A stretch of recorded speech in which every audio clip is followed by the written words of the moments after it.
इस वीडियो में आज हम जानेंगे कि हम बैंक में कौन कौन सी नोट जमा कर सकते हैं और कौन कौन सी नोट जमा नहीं कर सकते। शुरुआत करते हैं एक मेल से जिसको मैंने आरबीआई को भेजा था। वो मेल है ये। इसमें हुआ क्या था कि मेरे पास पोस्ट ऑफिस का एटीएम कार्ड है। उस एटीएम कार्ड से मैंने एसबीआई के एटीएम से 10,000 रुपये निकाले, जिसको मैं अपने एसबीआई के अकाउंट में जमा करवाना चाहता था, जिसमें इंटरनेट बैंकिंग है ताकि मैं ऑनलाइन ट्रांजैक्शन कर सकूं। तो जब मैं 10,000 रुपये लेके कैशियर के पास गया तो उसमें से एक नोट में कुछ लिखा हुआ था। वो नोट थी ये।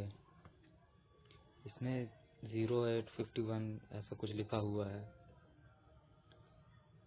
तो इस नोट को लेने से कैशियर ने मना कर दिया। उसने बोला कि आप पहले पीओ से परमिशन ले लीजिए, मैडम से परमिशन ले लीजिए, जो भी हो वहाँ। मैं पीओ के पास गया। उसने बोला आप ब्रांच मैनेजर से बात कीजिए कि इस नोट को जमा करवा सकते हैं बैंक में, लिखी हुई है या नहीं। मैनेजर ने बोला कि आप मेन ब्रांच जाइए, वहाँ से बदल कर लाइए, तब जमा होगी। इसी में थोड़ी सी बहस भी हो गई। उनसे पूछा कि यहाँ क्यों नहीं बदलेंगे, तो उन्होंने कुछ जवाब ही नहीं दिया। वो बोलते हैं कि वो मेन ब्रांच भी हमसे पैसा नहीं लेता है लिखा हुआ, आप ही को जाना पड़ेगा, यहाँ से कुछ नहीं हो सकता। थोड़ी सी बहस के बाद फिर मुझे लौट कर वापस आना पड़ा और पूरा पैसा भी जमा नहीं किए उन लोग। उसके बाद आने के बाद मैंने सोचा कि अब क्या किया जाए। फिर मैंने आरबीआई को फिर ईमेल किया। वो ईमेल में क्या था, ईमेल में मैंने लिखा, respected sir, I have withdrawn ₹10,000 from SBI ATM by post office ATM card and I want to deposit it in my SBI account, but some digits written on 1/500 note. That is why manager said that you have to change it from main branch because they fill all SBI ATM. Sir, because of Corona, it is difficult. Please provide easiest way. इसमें bank वालों ने ये भी कहा था कि main branch ही पूरे SBI के एटीएम में पैसा डालती है, इसलिए आप वही आपका काम करेंगे, यहाँ से काम नहीं हो पाएगा। ये ईमेल भेजने के बाद मुझे आरबीआई से फिर एक मेल आया। वो मेल था ये है DCM NE डिवीज़न, मतलब department of currency management division ने ये लिख के भेजा कि dear sir, please refer to your query in the trailing mail. Reserve Bank of India vide its master circular on facility of exchange of notes and coins. अब RBI ने ये message email किया कि आरबीआई ने एक master circular जारी किया है facility of exchange of notes and coins, कि नोट्स और कॉइन्स को कब कैसे बदला जा सकता है। ये कब सर्कुलर जारी हुआ? जुलाई 1, 2020 से। तो ये has advised that all bank notes with scribbling मतलब होता है स्क्रबल, मतलब जल्दबाजी में ही कुछ लिखा हुआ, या जैसे जल्दी जल्दी किसी ने नोट पर लिख दिया। अब सही तरीके से बोला जाए तो घसीटा राइटिंग में लिखना है, स्क्रिबलिंग तरीके का ही होता है। स्टेन मतलब गंदा नोट। अब स्टेन में कौन से नोट? वो नोट जो जिसमें कलर लग जाता है, या फिर कलर इंक लग जाती है, या फिर होली वाले जो होते हैं, तो वो नोट भी क्या हुआ है, on them continue to be legal tender. Scribbling stain और कलर स्टेन वाले नोट लीगल टेंडर हैं। तो such notes can be deposited और एक्सचेंज इन एनी ब्रांच। ये किसी भी ब्रांच में, किसी भी बैंक की ब्रांच में डिपॉजिट किया जा सकता है ऐसे नोट। स्क्रिबलिंग मतलब कुछ लिखा हुआ, स्टेन गंदा, या फिर उसमें कलर लगा हुआ नोट में, ये किसी भी ब्रांच में जमा हो सकते हैं। This circular available on our website. यह सर्कुलर आरबीआई की वेबसाइट पर भी है उन्होंने दिया। जाना कैसा है, आरबीआई की साइट में जाना है, इश्यूअर करेंसी, फिर उसके बाद नोटिफिकेशन, फिर मास्टर सर्कुलर।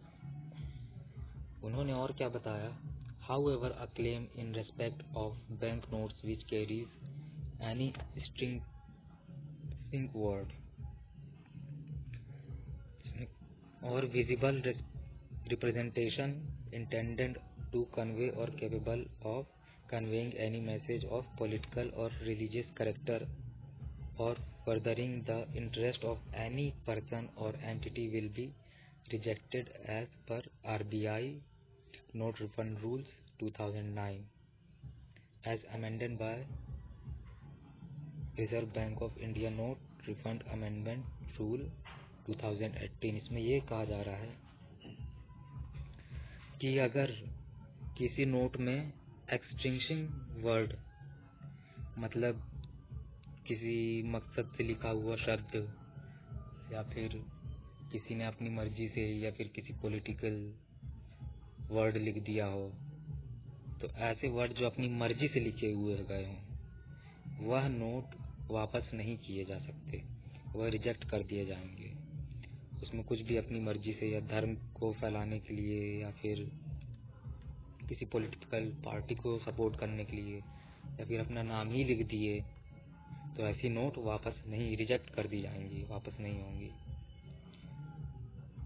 और in case of grievance against a specific bank, applicant में register complaint with the bank under grievance redressal system of the bank. If the bank's reply is not satisfactory or reply is not received within 1 month, complaint may be registered with the banking ombudsman concerned under Banking Ombudsman Scheme 2006। इस point में ये बताया गया कि अगर आप bank की किसी सर्विस से खुश नहीं हैं या फिर आपको कोई दिक्कत आई है, तो आप उस बैंक के ग्रीवांस रिड्रेसल सिस्टम में अपनी शिकायत दर्ज करवा सकते हैं कि आप कौन सी सर्विस से खुश नहीं हैं या आपको क्या दिक्कत हुई है। अगर बैंक ने आपको रिप्लाई दिया है और आप उस रिप्लाई से खुश नहीं हैं, सेटिस्फाई नहीं हैं या संतुष्ट नहीं हैं, और या फिर बैंक ने 1 महीने के अंदर कोई जवाब नहीं दिया, तो अब आप क्या कर सकते हैं, बैंक के खिलाफ आप एक कंप्लेंट रजिस्टर कर सकते हैं। किसमें? Under banking ombudsman scheme 2006।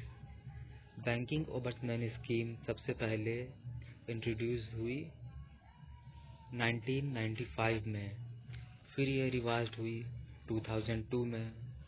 अब जो स्कीम चल रही है वो 1 जनवरी 2006 की स्कीम चल रही है, और 1 जुलाई 2017 में इसमें एक दो चीज़ें और नई जोड़ी गई, जिसमें से ई बैंकिंग रिलेटेड कंप्लेंट या फिर फंड ट्रांसफ़र कंप्लेंट, या फिर किसी ने आपकी आईडी से अनऑथराइज्ड लॉगिन किया हो या फिर ऑनलाइन पेमेंट आपकी फेलर हो गई हो, तो इसमें भी आप कंप्लेंट रजिस्टर कर सकते हैं। However as per RBI note refund rules, a claim in respect of a note which cannot be identified with certainty as genuine note shall be rejected। इस पॉइंट में यह बताया गया है कि अगर आपने कोई नोट जमा की है और वह जेन्युइन नहीं लग रही है या फिर उसमें कुछ ऐसा हो गया है कि वो बैंक वालों को कुछ ऐसा समझ में नहीं आ रहा है कि वो असली है या नकली, अगर वो असली है तो भी वो रिजेक्ट कर सकते हैं अगर उनको नकली लगे। कोई नोट आपने जमा की है, अगर बैंक वालों को वो असली नोट अगर नकली लग रही है या पहचानने में कोई दिक्कत आ रही है, तो भी उसको रिजेक्ट कर दिया जाएगा। Regards department of currency management note exchange division, reserve Bank of India, central office, Mumbai. ये था बैंक का मेल, जो आरबीआई का मेल जो हमें आया था। अब इसके बाद देख लेते हैं ये इसकी वेबसाइट, जिसमें मास्टर सर्कुलर है।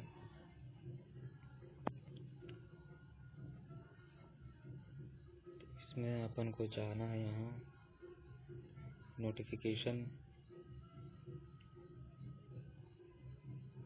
नोटिफिकेशन के बाद ये मास्टर सर्कुलर।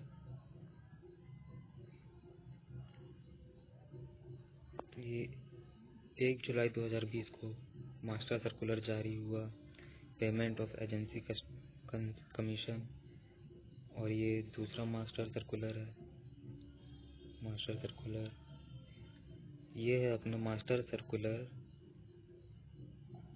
नीचे से तीसरा वाला, 1 जुलाई 2020 का issuer of currency.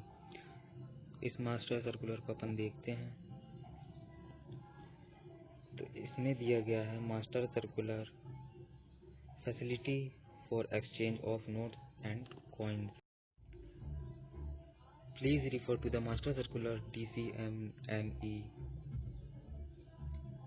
dated July 1, 2019 containing instruction facility of exchange of note and coins, a revised version। इसके आगे अपन देखते हैं कि master circular facility for exchange of notes and coin dated July 2020।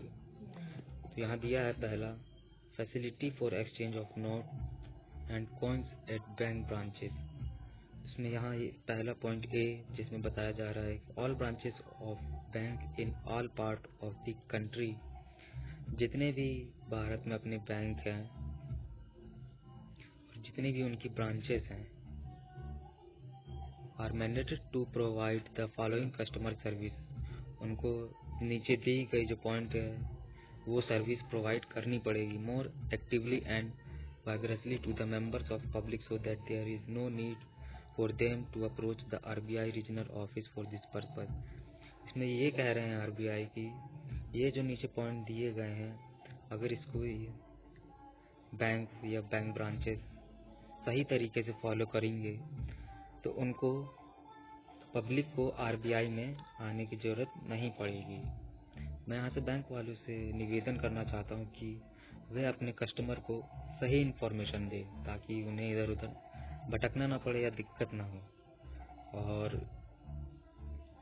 आम नागरिकों से भी, कस्टमर से भी रिक्वेस्ट है कि वो नोटों में कुछ ना लिखें, ना फाड़ें, ना मोड़ें, सिक्कों को भी अच्छे से रखें। तो अपने देश की करेंसी है, उनको जितना संभाल सकते हैं संभालें, ताकि आपको और हमको किसी को भी ना दिक्कत हो। या दुकान वाले को, वो भी सोचते हैं कि हमारे पास अच्छी नोट आए, तो वो मना दुकान वाले भी लेने से मना कर देते हैं। इसलिए नोट को संभाल के रखें, उसमें कुछ ना लिखें। तो इसमें पहला पॉइंट है issuing fresh good quality notes and coins of all denomination on demand. Fresh और गुड क्वालिटी नोट और सिक्के सभी, चाहे वो 50 के हो, चाहे 100 के हो, चाहे 10 के हो, चाहे 20 के हो, या फिर सिक्के हो 50 पैसे के या 1 रुपए के या 2 रुपए के, उनको फ्रेश क्वालिटी में ही प्रोवाइड करना है। Exchanging sold mutilated defective notes, और जो भी सॉइल्ड या मटमैले टाइप के हो नोट रहते हैं, डिफेक्टिव कटे कटे रहते हैं, उनको एक्सचेंज करना है। Small finance bank payment bank में exchange mutilated and defective note at their option. Third है accepting coins and note either for transaction और exchange. It will be preferable to accept coins particularly in the denomination of rupees 1, 2 by Whitman payment. However, accepting coins pegged in sachet of 100, इसमें ये बताना चाहते हैं अगर आप 1 के या 2 के अधिक मात्रा में सिक्के लाते हैं तो उसको 100 के शेषे में, जैसे 1 का सिक्का तो उसको 100 रुपए का एक पैकेट में बना के लाएं, फिर 2 का है तो उसके 50 के पैकेट में लाएं, या फिर 100 के पैकेट में लाएं। पर है बी मोर कन्वीनियंट, ये इसमें ये बता रहे हैं कि ये कैशियर के लिए ज़्यादा आसानी होगी और उनके लिए और आपके लिए भी समय बचेगा। और बी है all branches should provide the above facility to member of public without any discrimination on all working days. The scheme of providing exchange facilities by a few select currency chest branches on one of the Sundays in month will remain unchanged. The name address such banks should be available in respective branch. ये chest branch जो होती हैं वो बैंकों से कटे फटे note या फिर स्टेन नोट, गंदे नोट वो लेके आरबीआई में जमा करके उसके बदले में नया नोट जारी कर देती हैं। ये चेस्ट ब्रांच का काम है। यही सारे बैंक अपनी नोट, गंदे नोट या खराब कटे फटे नोट जमा करवाते हैं। See the availability of the above mentioned facility at the branches should be given wide publicity for information of the public at large. इस पॉइंट में आरबीआई बताना चाह रही है कि जो भी बैंक की सर्विसेज, जो भी बैंक अपनी सर्विसेज देता है, चाहे वो नोट बदलने की हो, चाहे इंटरनेट बैंकिंग की हो, चाहे पैसा जमा करने की कोई भी सर्विसेज हो, तो उसको पब्लिसिटी इंफॉर्मेशन होना चाहिए। मतलब उसको अपने काउंटर के पास या कहीं भी जनता के या कस्टमर के जागरूकता के लिए पूरी इसकी डिटेल लिखी होनी चाहिए कि बैंक में कैसे नोट जमा होंगी, या टाइमिंग क्या है, या फिर कौन कौन सी सर्विस अवेलेबल है, या बैंक का खाता कैसे खुलेगा, या चेक कैसे भरना चाहिए, या फिर फॉर्म कैसा भरना चाहिए पैसा निकालने का या डालने का, डिपॉजिट और विड्रॉल का फॉर्म। ये सब इंफॉर्मेशन बैंक वालों को अपने कस्टमर को देना चाहिए। डी पॉइंट है, none of the bank branches should refuse to accept small denomination note and or coins tendered at their counters. All coins in the denomination of 50 paise or rupee 1, 2, 5, 10 and 20 of various size, theme and design issued from time to time by the government of India continue to be legal tender. इस D point में RBI बताना चाह रहे हैं कि जितने भी bank branches हैं तो उनको सभी डिनोमिनेशन के नोट और कॉइन लेना है, क्योंकि वो लीगल टेंडर हैं। चाहे वो 50 अठन्नी हो, चाहे 1 रुपये हो, चाहे 2 रुपये हो, चाहे 10 रुपये हो, चाहे 20 रुपये हो। इसमें जो थीम रहती है, डिज़ाइन रहता है सिक्कों में, time to time government of India द्वारा इसमें थीम छापी जाती है। थीम बोले तो कोई सा भी, जैसे नोट में हम्पी का साइन या सांची का स्तूप का साइन इमेज हो, तो ये सब design time to time government of India द्वारा दी जाती है। सभी लीगल टेंडर है। यहाँ ये 50 पैसे का भी जिक्र किए हैं, वो भी अभी तक लीगल टेंडर है। उसको भी आप 50 पैसे को भी बैंक में जाके जमा करवा सकते हैं। सेकेंड पॉइंट है Reserve Bank of India note refund rule 2009 delegation of powers. इसमें पॉइंट ए है, in terms of section 28 read with section 58(2) of Reserve Bank of India act 1934, no person entitled has a right to recover from the government of India (RBI) the value of any lost, stolen, mutilated or imperfect currency of note of the GOI or bank note. However, with a view mitigation the hardship to the public in genuine cases, it has been provided that the RBI may, with the various sanction of central government, prescribe the circumstances in।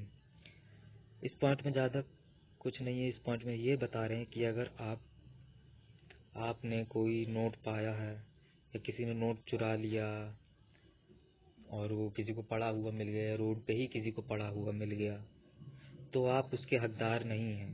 आप स्वेच्छा से, वैसे तो कोई बताता नहीं है कि नोट मेरे को पड़ा हुआ मिला है या पैसे पड़े हुए मिले हैं तो मैं इसको आरबीआई में जमा कर, एसबीआई या किसी बैंक में जमा कर दूं।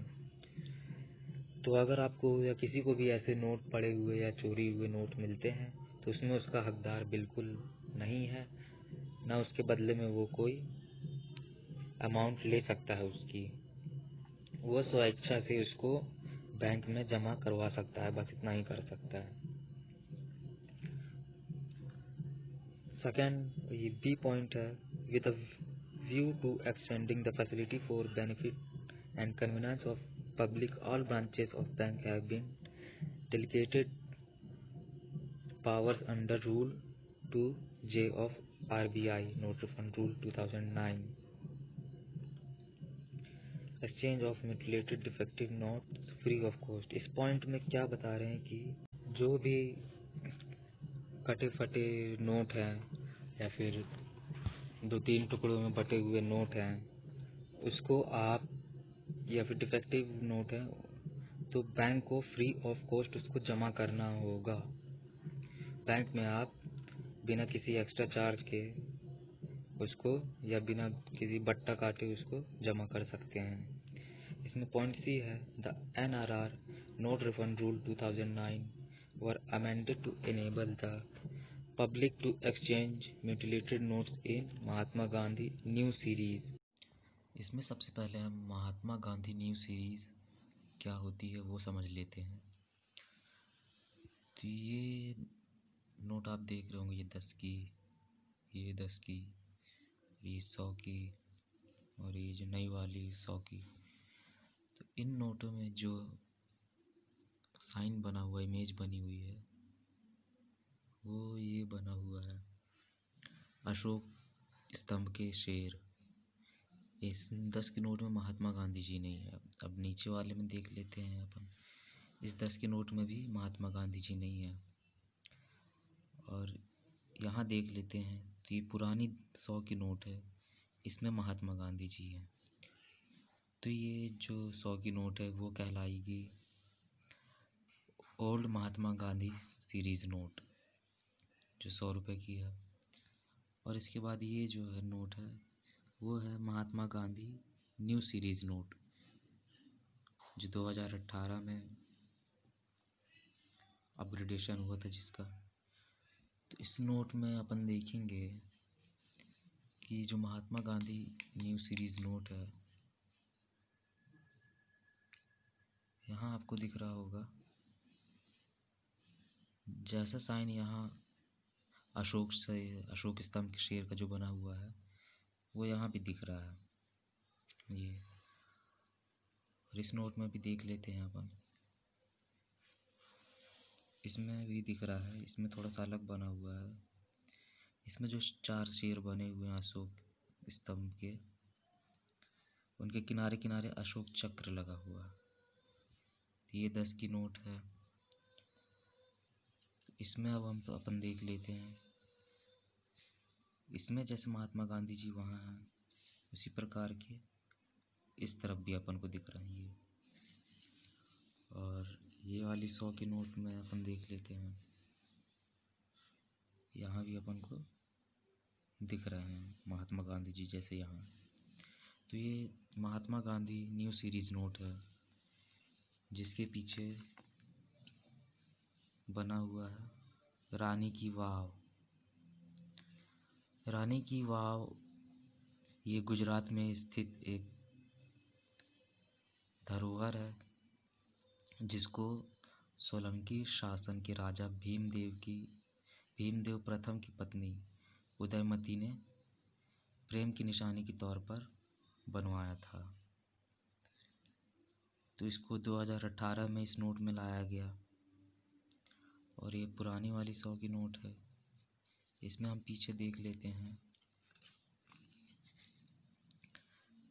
इसमें इस नोट के पीछे बना हुआ है ये जो पहाड़ जैसे बना हुआ है वो कंचनजंगा है। कंचनजंगा जो कि सिक्किम में स्थित है, ये नेपाल तक टच करता है। तो इसमें कंचनजंगा की पहाड़ियाँ दिखाई गई हैं। ये महात्मा गांधी ओल्ड सीरीज़ 100 की जो नोट है। और इसके बाद हम 10 की नोट में देख लेते हैं उसमें क्या बना हुआ है। इस पुरानी वाली जो अशोक स्तंभ शेर की जो 10 की नोट पुरानी वाली, इसमें ये जो चित्र बना हुआ है वो बना हुआ है शालीमार बाग, जो कि जम्मू एंड कश्मीर में स्थित है। इसको फराह बख्श और फैज़ बख्श भी कहा जाता है। इसको जहांगीर ने अपनी वाइफ के लिए मतलब रानी के लिए 1619 में बनवाया था, जिनका नाम था नूरजहाँ। नूरजहाँ जी के लिए उन्होंने ये बनवाया, जो अपन 10 की नोट देख रहे हैं। और ये जो काली वाली 10 की नोट है, इसके पीछे ये बना हुआ है नाव, समुद्र में नाव है। तो ये थी Mahatma Gandhi old series note, जिसमें महात्मा गांधी जी बने हुए हैं, और ये महात्मा गांधी न्यू सीरीज नोट। और ये जो नोट हैं इनमें महात्मा गांधी जी नहीं बने हुए, इसमें अशोक स्तंभ के शेर बने हुए हैं। और ये नोट अब चलती नहीं है। ऐसा नहीं है इसे बैंक में नहीं जमा किया जा सकता, इसे बैंक में जमा किया जा सकता है और चलाया भी जा सकता है। ये लीगल टेंडर रूप में जारी है अभी तक। तो इस पॉइंट में ये बताया गया है कि जो अब 900 की नोट आई है उनको काफ़ी हद तक छोटे साइज़ में बनाया गया है, ताकि लेन देन में ज़्यादा सुविधाएं हो, ताकि ये नोट छोटी रहेंगी तो फटेंगी नहीं जल्दी, ज़्यादा घिसेंगी नहीं। इसलिए इन नोटों को छोटा बनाया है। और करप्शन जैसी चीज़ों से बचने के लिए, जैसे नकली नोट का आ जाना मार्केट में, उनसे भी बचने के लिए इन नोटों का अपग्रेडेशन होता रहता है। तो इसको छोटा बनाने का इस पॉइंट में यही कारण दिया गया है, ताकि ये जल्दी फटे नहीं और इनका लेन देन अच्छे से रहे। इन नोटों को छोटा रखने का ये भी एक कारण है कि कटे फटे नोटों के आदान प्रदान या लेन देन में सक्षम बनाने के लिए संशोधित किया गया है। आगे हम देख लेते हैं अगला पॉइंट। इसमें अगला जो पॉइंट है, third point, liberalised definition of a soiled note. Liberalised definition of a soiled note का मतलब है कि एक मटमैले नोट की परिभाषा। यहाँ मटमैला नोट या गंदा नोट किसे कहा जाता है उसके बारे में बताया गया है। सॉइल्ड नोट का मतलब है कि जो डेली लेन देन के कारण गंदे हो गए हों, घिस गए हों, या उसमें ग्रीस लग गई हो, मिट्टी लग गई हो, हल्दी लग गई हो, तो ऐसे नोट मटमैले नोट के अंतर्गत आते हैं, जिनमें हल्के फुल्के कोई दाग धब्बे लग गए हों, जिनको जानबूझकर गंदा ना किया गया हो, ऐसे नोट मटमैले नोट में आते हैं, सॉलिड नोट में आते हैं। और इसके अंदर 2 पीस वाले नोट भी शामिल हैं।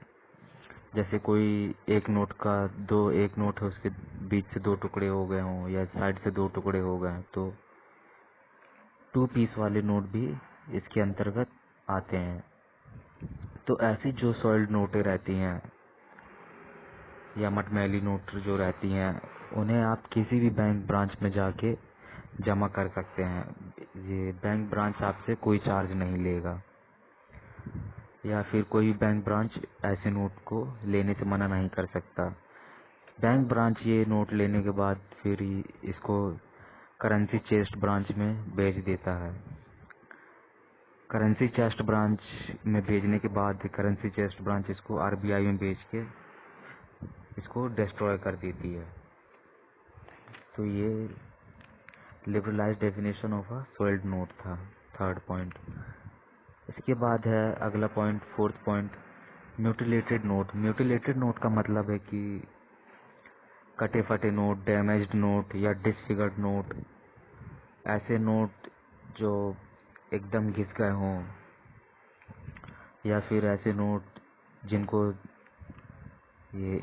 जिनका एक हिस्सा गायब हो गया हो, या फिर ऐसे नोट जो 2 पीस से ज़्यादा से बने हुए हैं। इसमें 2 पीस से ज़्यादा मतलब जो 2 पीस वाले नोट थे वो सोल्ड नोट में आते थे, और 2 पीस से ज़्यादा वाले जो नोट आएंगे वो mutilated note, presentation and passing में आएंगे। म्यूटिलेटेड कटे फटे नोट, किसमें कटे फटे नोट के अंतर्गत कौन से हैं? जो 3 पीस या फिर उससे अधिक से बने हों, यह म्यूटिलेटेड नोट कहलाते हैं। तो म्यूटिलेटेड नोट को भी आप किसी भी बैंक ब्रांच में जमा कर सकते हैं। कोई भी बैंक ब्रांच इसे लेने से मना नहीं कर सकता और इसमें कोई भी फी या कोई भी फाइन चार्ज नहीं लगेगा। कोई भी बैंक ब्रांच इसको लेने के बाद आपसे चार्ज नहीं करेगा। इसके बाद अगला पॉइंट है 5th point, extremely brittle burnt charred and stuck up notes. Extremely brittle मतलब अत्यधिक जो भंगुर हो गए हो नोट। अत्यधिक भंगुर का मतलब है कि जो बहुत ही गल गए हैं, बहुत ही ज़्यादा गल गए हैं, जिसमें नंबर नहीं दिख रहे हों या फिर जल गए हों हल्के फुल्के, या अगरबत्ती से जल गए हों या फिर कहीं रखे हों उसमें जल गए हों। चार्ड नोट, चार्ड मतलब जो आधे जल के कोयला बन गए हों। और stuck up notes, stuck up notes का मतलब है कि जैसे कोई नोट जल के लटक गए हों या फट के लटक गए हों, या फिर जेब से निकाले हुए नोट जेब से निकाले और वो फट गए हों 2 टुकड़े में, लेकिन वो अलग नहीं हुए हों, तो ऐसे नोट स्टक अप नोट्स कहलाते हैं। तो एक्सट्रीमली ब्रिटल गले हुए, जले हुए और स्टक अप नोट्स को हैंडल करना, कंट्रोल करना बहुत ही मुश्किल होता है। यही नोट आप किसी दुकानदार को देंगे तो वो खुद लेने से मना कर देगा। तो इस टाइप के जो नोट रहते हैं उन्हें आप किसी भी बैंक ब्रांच में जमा नहीं कर सकते, या फिर कोई भी बैंक ब्रांच इसे लेने से मना कर देगा, क्योंकि इन्हें कंट्रोल इनकी हैंडलिंग ही बहुत मुश्किल रहती है। इसमें जो नंबर लिखे रहते हैं वो घिस चुके होते हैं, जिनकी जगह पे दूसरे नोट जारी नहीं कर पाते। तो ऐसे नोट को आप किसी बैंक ब्रांच में जमा नहीं कर सकते। इसके लिए आपको अपने बैंक ब्रांच में अगर आपके पास ऐसी नोट है तो आपको अपने बैंक ब्रांच में जाना पड़ेगा और वहां जाके उनसे इसका संबंधित कार्यालय पता करना पड़ेगा, या फिर चेस्ट ब्रांच में जाना पड़ेगा। वहीं ये नोट बदली जा सकती हैं, या फिर बैंक वाले आपको बताएंगे इसका संबंधित कार्यालय या फिर कौन सा ऑफिस में आपको जाना है जहाँ ऐसी इतनी खराब स्थिति वाली नोट बदली जाएंगी। आप किसी भी बैंक ब्रांच में जाके इसको नहीं बदल सकते। अगला point 6th point, procedure for exchange of sold mutilated and imperfect notes. तो यहाँ एक प्रोसेस बताई जा रही है कि जो मटमैले नोट, कटे फटे नोट और इनपरफेक्ट नोट है उनको कैसे बदला जा सकता है। तो 6.1 एक्सचेंज ऑफ सोल्ड नोट। तो सबसे पहले यहाँ मटमैले नोट को बदलने की बात कही जा रही है। 6.1.1 मतलब छठे के पहले का पहला भाग, note presented in small numbers. मतलब अगर आपके पास नोट हैं, स्मॉल नंबर्स में नोट हैं, मतलब छोटी संख्या वाले नोट हैं, तो आप इसे कैसे जमा करेंगे। आपके पास मैक्सिमम नोट के कितने 20 पीस होने चाहिए और इसकी वैल्यू कितनी होनी चाहिए, ₹5000। एक दिन में आप कितना 20 पीस से अधिक जमा नहीं कर सकते और ₹5000 से अधिक आप सॉलिड नोट को बैंक में जमा नहीं कर सकते। जो भी गंदे नोट हैं, जैसे अगर आपके पास 1 का नोट है, 2 का नोट है, 5 का, 10 का, 20 का या 50 का नोट है या 100 का नोट है, तो आप ऐसी नोटों को 20 पीस तक ही जमा कर सकते हैं। अगर आपके पास 2000 की नोट है, आप बोल दे मेरे पास 2000 की नोट है और मुझे 20 पीस जमा करना है, तो इनकी वैल्यू कितनी हो जाएगी, 20 × 2 40, तो 40,000 रुपये हो जाएंगी इनकी वैल्यू। अगर 2000 की नोट आपके पास है तो 40,000 नहीं, बैंक में जमा नहीं कर सकते आप। आपकी वैल्यू कितनी होनी चाहिए, 5000। आपको 2-2000 के सिर्फ 2 ही नोट जमा हो सकते हैं बैंक में। तो अगर आपके पास बड़ी वैल्यू वाले नोट हैं तो उसको आप 5000 वैल्यू तक ही जमा कर सकते हैं, और आपके पास छोटी वैल्यू वाले नोट है तो आप उसकी 20 पीसेस तक बैंक में जमा कर सकते हैं। तो 20 पीसेस तक के नोट और ₹5000 तक की वैल्यू के नोट आप बैंक में जमा कर सकते हैं एक दिन में। अगला पॉइंट 6.1.2 छठे के पहले का दूसरा भाग, नोट प्रेजेंटेड इन बल्क। अगर आपके पास सॉइल्ड नोट मटमैले नोट की संख्या ज़्यादा है तो आप 20 पीस से अधिक है और ₹5000 से वैल्यू से अधिक उसकी वैल्यू जा रही है तो क्या होगा, आपको बैंक से एक रिसिप्ट लेनी पड़ेगी। बैंक वाले आपको एक रिसिप्ट देंगे और रिसिप्ट के साथ आपको कुछ फाइन भी देना पड़ेगा बैंक में। अगर आप मटमैले नोटों को 20 पीस से ज़्यादा नोट है आपके पास और या फिर ₹5000 की वैल्यू से अगर ज़्यादा के नोट है आपके पास तो आपको बैंक में चार्ज देना पड़ेगा और एक रिसिप्ट लेनी पड़ेगी, रिसिप्ट कटवानी पड़ेगी। रिसिप्ट के तहत ही आपको जमा करना पड़ेगा। अगर वैसे रहता है तो आप 20 पीस से कम रहते, 20 पीस और 5000 तक की वैल्यू के हैं तो आपको रिसिप्ट ऐसे ही आप बैंक में जाके जमा कर सकते हैं और बिना किसी चार्ज के उसकी वैल्यू ले सकते हैं। लेकिन 20 पीस से ज़्यादा बल्क में है और 5000 से वैल्यू आपके पास ज़्यादा है सॉलिड नोट की तो आपको चार्ज देना पड़ेगा। और ₹50,000 से ऊपर आपके सॉलिड नोट की वैल्यू जा रही है तो इसके लिए यहाँ बैंक को एडवाइस दी जा रही है, आरबीआई बैंक को एडवाइस दे रहा है कि अगर कोई व्यक्ति ₹50,000 से ऊपर की वैल्यू के नोट ला रहा है या 2,000 के नोट हैं 20 संख्या में है लेकिन 40,000 की वैल्यू तक के नोट हैं तो फिर यहाँ बैंक को सावधानी बरतनी है, बैंक ब्रांच को प्रिकॉशन लेना है कि कोई इसमें नकली नोट ना ले आए, कोई प्रिंट करवा के ही उसमें सॉइल्ड नोट या गंदा करके उसको बीच में डाल के ले आए। तो ऐसे में एक एक नोट को देखना है बैंक वालों को, बैंक ब्रांचेस को, और सुरक्षा बरतनी है कि उसमें कोई नकली नोट ना आ जाए। इसमें और भी आगे कई पॉइंट है जैसे 6.2 exchange of mutilated imperfect note. अब जो कटे फटे नोट और इनपरफेक्ट नोट है उनको कैसे बदलें, इसमें भी वैसे ही है कि अगर स्मॉल नंबर्स में है तो आपको 5 पीस तक जमा कर सकते हैं, अगर बल्क में है तो 5 पीस और 5000 से इसकी वैल्यू अधिक नहीं होनी चाहिए, है ना। और पॉइंट नंबर 7, नोट्स बियरिंग पे पेड रिजेक्ट स्टैम्प।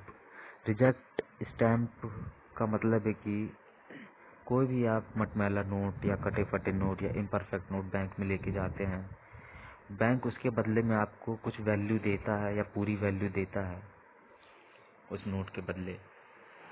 तो वो नोट जो आप दिए हैं गली कटी फटी नोट है तो वो नोट बैंक वाले, बैंक ब्रांचेस वाले या कैशियर या मैनेजर उसमें रिजेक्ट का स्टैंप या पेड का स्टैंप या पे इसकी वैल्यू पे की जा चुकी है ऐसा स्टैंप उसमें लगा देते हैं, नोट में लगा के उसको चेस्ट ब्रांच में भेज दिया जाता है जहां वो आरबीआई में जाके डिस्ट्रॉय हो जाती है।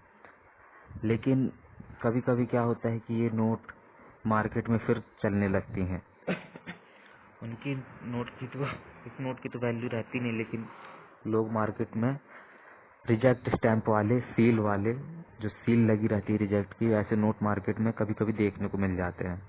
अगर आपके पास ऐसा नोट आ जाए और आप इसे बैंक में जमा करने जाएंगे तो बैंक इसे लेने से मना कर देगा क्योंकि पहले ही नोट रिजेक्ट की जा चुकी है।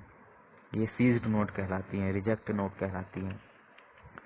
इसमें बैंक मैनेजर या ब्रांच मैनेजर या अकाउंट ऑफिसर या कैश विंग का ऑफिसर को यहाँ पर ध्यान देना कि ऐसी नोट गलती से भी बाहर ना आ जाए या जनता के लिए या पब्लिक के लिए जारी ना हो पाए।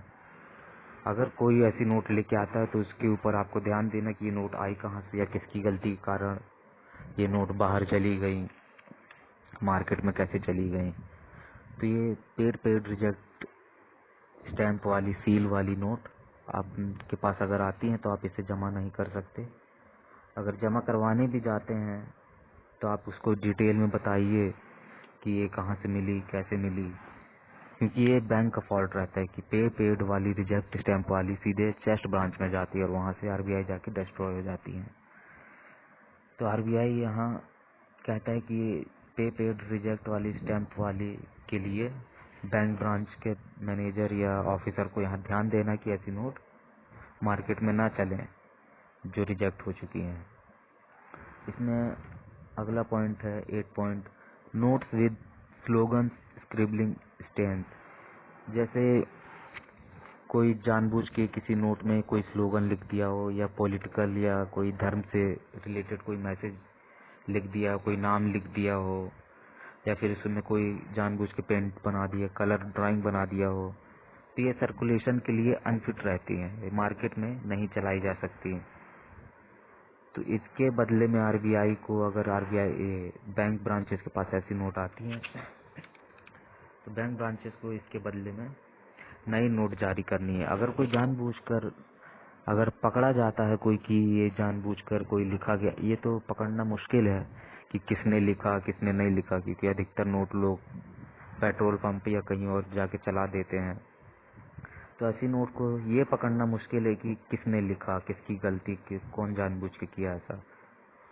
तो ऐसी जानबूझकर लिखी गई धर्म से रिलेटेड मैसेज वाली या स्क्रिबलिंग या गंदा या कलरफुल नोट बैंक में जमा नहीं की जा सकती, और ये बैंक में अगर आ जाती हैं तो बैंक वाले इसे दोबारा पब्लिक के लिए जारी नहीं कर सकते। ठीक, ये जो पॉइंट ए कहता है 8 का ए पॉइंट, ये जो नोट रहती हैं इसे आप जानबूझकर लिखी गई हुई स्लोगन मैसेज वाली से आप बैंक में नहीं जमा कर सकते। सच बी पॉइंट है, such notes received from member of public may not be received for circulation. तो आरबीआई कहता है कि जब ऐसी नोट रिसीव हो जाती हैं पब्लिक से, तो इसके लिए आपको इस नोटों को करेंसी चेस्ट ब्रांच में भेज देना चाहिए, जहां चेस्ट ब्रांच इसको आरबीआई में भेज के डिस्ट्रॉय कर दे या फिर इनके बदले में नई नोट जारी कर दे। ये डी पॉइंट है, all public notes with scribbling stand, color stand on them continue to be legal tender. Such note can be deposited or exchanged in bank branches. All bank notes with scribbling मतलब जैसे कोई जल्दबाजी में लिख दिया गया हो, जैसे कोई बैंक वाले हो या कोई कंपनी हो या फिर कोई दुकानदार हो, जल्दबाजी में पेन से कुछ लिख दिया हो, हमारे पास 8 नोट थी, 8 में से 2 नोट बची है, फिर 50 नोट थी 50, इस टाइप का कुछ जल्दबाजी में लिख दिया गया हो, स्क्रिबलिंग कर दिया गया हो, या फिर इसमें होली में खेलते समय कलर लग गया हो, या फिर शर्ट से या कलर लग गया हो, धुल गई हो उसमें कलर लग गया, तो ऐसी नोट आप बैंक में जाके जमा कर सकते हैं। ये continue to be legal tender, ये लीगल टेंडर रूप से जारी रहती हैं, कोई बैंक ब्रांच इसे लेने से मना नहीं कर सकता। कौन सी नोट? स्क्रिबलिंग, जो जल्दबाजी में लिखी गई हो, कुछ नंबर लिख दे गया हो हल्का फुल्का, या फिर इसमें हल्का फुल्का कोई कलर लग गया हो, तो ऐसी नोट मार्केट में चल सकती हैं और इसको आप बैंक ब्रांच में जाके जमा करके दूसरी नई नोट भी ले सकते हैं। तो ये, लेकिन जो पॉइंट ए कहता है कि जानबूझकर किया गया हो काम। अब जानबूझकर तो कोई बताता नहीं है, तो जानबूझकर अगर कोई लिखता हो और पता चलता है कि ये गलती उसी की है, तो उससे वह नोट बैंक में नहीं ली जाएगी। बैंक वाले इसे चाहे तो मना कर सकते हैं लेने से, लेकिन अगर स्क्रिबलिंग वाली है, स्टेन वाली है, जल्दबाजी, जानबूझकर इसमें कोई नोट में कुछ नहीं किया गया हो, तो ऐसी जो नोट रहती हैं उनको आप बैंक में जमा कर सकते हैं विदाउट एनी चार्ज। अगला point 9 point, deliberately cut notes. Deliberately cut notes मतलब जानबूझकर काटे गए नोट्स। जैसे किसी ने जानबूझकर उसको मोड़ दिया, मोड़ के एरोप्लेन बना के उड़ा रहे हैं, या फिर काट के उसमें कोई डिजाइन बना दी, या अल्टर्ड कर दिया, आधा काट के किनारे किनारे का हिस्सा काट दिया, या टेम्पर्ड कर दिया, उसको बहुत ज़्यादा ही मोड़ दिया। तो जानबूझकर काटे फाड़े गए नोट, मोड़े गए नोट डेलिबरेटली कट नोट्स में आते हैं।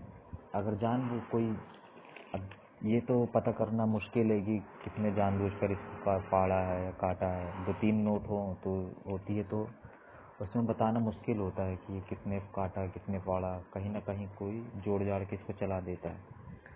लेकिन अगर ऐसी नोट, जानबूझकर फाड़ी गई नोट अगर आप लेके बैंक में लेकर जाते हैं, तो बैंक में ले जाने के बाद ये रूल 63 सेकंड के अंतर्गत इसको इन नोटों को खारिज कर दिया जाएगा। ऐसी नोट को आप बैंक में जमा नहीं कर सकते, बैंक वाले इसे लेने से मना कर देंगे। इसलिए ये जो नोट रहती हैं इन्हें आप बैंक में जमा नहीं कर सकते, क्योंकि ये जानबूझकर काटी फाड़ी गई हैं।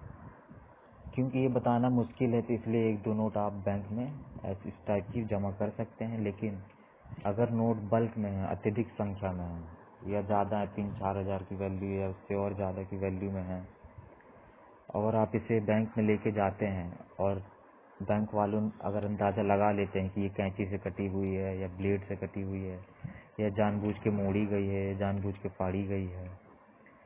जो पुरानी नोट रहती है उनका तो चल जाता है कि ये मुड़ गई होंगी या कुछ हो गया होगा, लेकिन जो नई नोट रहती है उनको अगर जानबूझ के आप करते हैं या मुड़ जाती हैं तो बैंक वाले इसे लेने से मना कर देंगे। और अत्यधिक संख्या में है तो इसके खिलाफ आपके खिलाफ हो सकता है केस भी दर्ज हो जाए। आपका नाम लिख लेंगे, आपने कितनी नोट जमा की, फिर मैनेजर के पास रिपोर्ट जाएगी, फिर मैनेजर पुलिस वाले को ये बता सकता है कि यह इतनी संख्या में नोट आई है, कहाँ से आई है।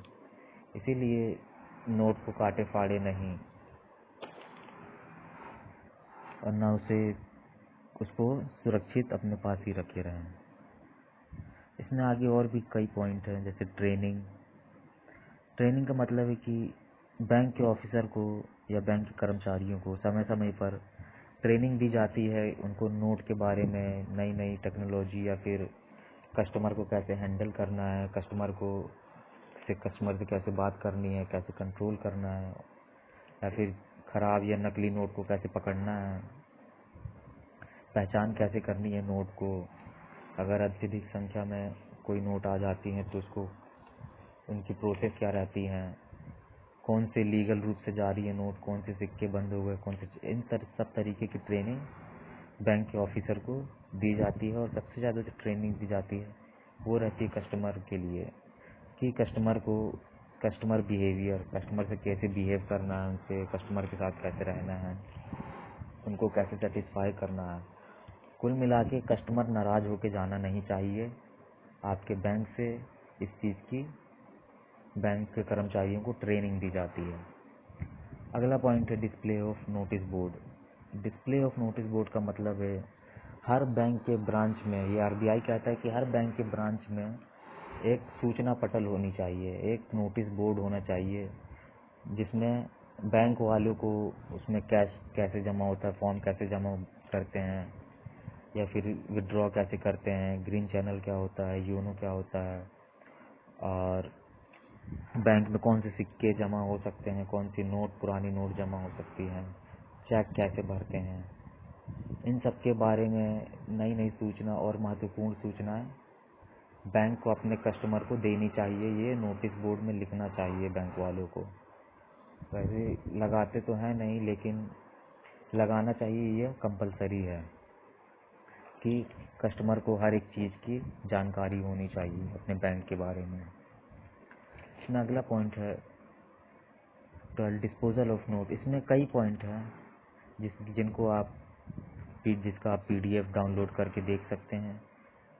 इसका पीडीएफ डाउनलोड करके इसके बारे में एक बार पूरी तरह से पढ़ लीजिए। इसमें कई अच्छी जानकारी दी गई है, क्योंकि बैंक में अकाउंट सबका है, सबको पता होनी चाहिए, ऐसी जानकारी सबको जागरूक होनी चाहिए। और बैंक के कर्मचारियों से और बैंक वालों से निवेदन है कि अपने कस्टमर को या फिर पब्लिक को सही रास्ता दिखाएं, सही चीज़ें बताएं, उनको मतलब नाराज़ ना होने दें, क्योंकि बैंक का काम है कि अब इंसान बैंक में ही जाएगा पैसा लेने, आप ही उनके ऊपर चिल्लाओगे, डांटोगे तो कैसे काम चलेगा। और पब्लिक से, आप लोग से भी निवेदन है कि आप लोग भी नोट को संभाल के रखिए। बैंक वालों को भी ऊपर भी बहुत प्रेशर रहता है, इसलिए नोट को संभाल के रखिए और हर चीज़ की जानकार बनिए और जागरूक बनिए। धन्यवाद।